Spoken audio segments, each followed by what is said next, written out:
Thanks, Speaker. I was asked this week by the Land's Eliza Spencer about the priorities for this parliamentary year. And I suppose it started me thinking about some of the things which we are going to be delivering over this current year, but also some of the real challenges which the Monaro faces at the moment. And I wanted to start with one of those particular challenges, the issue of feral pest species in our region, both flora and fauna. We have an amazingly difficult problem in our region with weeds and with feral pest species. Weeds in particular, African lovegrass, is causing huge problems with productivity and also fire hazards across the Monaro, and it's something which has continued to expand over many years. Indeed, unfortunately, African lovegrass was used in some areas by people thinking it was actually a good ground cover or good for roadsides at one stage. But it is something which is a huge challenge, and I'll continue to work this year with the community-based committee who's been trying to work through some of the barriers to addressing African lovegrass properly in our region, and particularly the barriers through conflicting requirements, environmental and legislative.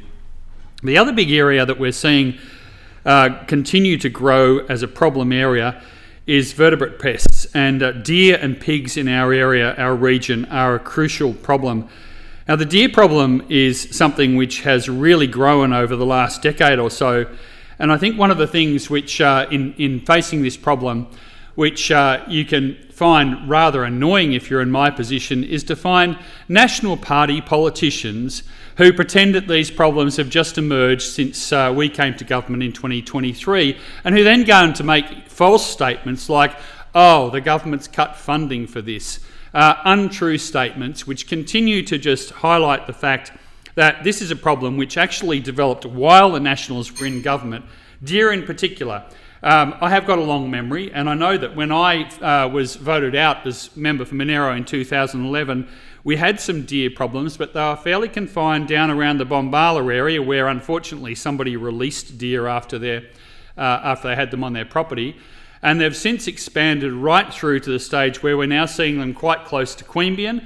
In fact, I was riding my bicycle along Burra Road a couple of weeks ago, and there was a deer carcass on the road. Now, that is close enough to Queanbeyan for me to be riding my bike along it. So this is a problem which is expanding into our area.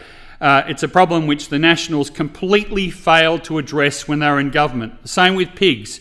The pigs are running rampant in our area. Again, I've seen 6 pigs trotting across the road in front of me as I drive along near the Durangle area without a care in the world. And farmers and landholders are doing their best to control these feral pests.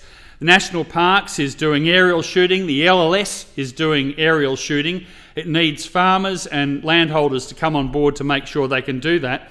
And it needs the resources to do it. And I'm pleased that contrary to the comments that the Nationals make about these things, we actually have the biggest biosecurity budget in New South Wales history at the moment, and our deer and feral pest programs are up around 10% from the year that we came into government. So it is a problem which we are seeking to address, but it is a huge problem that was allowed to explode when the members opposite, particularly the Nationals, simply ignored these sort of problems in Monaro.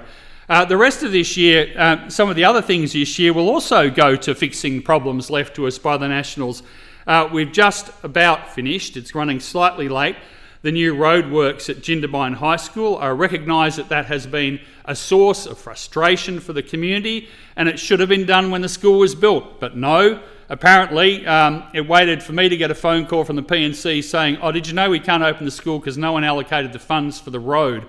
So we allocated $44 million, and that project has opened both sides of the road today. It's caused a lot of frustration for people, I acknowledge that, but at least it's happening now and is nearly complete. This year we'll also see the bulk of the work built on the new Bungendore High School, a project completely stuffed by the previous government, which is costing the taxpayers tens of millions of dollars more because of the stuff-ups of the previous government. And we'll also see the work largely complete on the Googong High School, one that the Coalition again failed to promise, and the second stage of Jerrabomberra High School, again a failed promise from failure to promise that one from the previous Coalition government. So it'll be a year of achievement for this government, and a year of continuing to fix the mess left by the Nationals in Monaro. I'll call the member.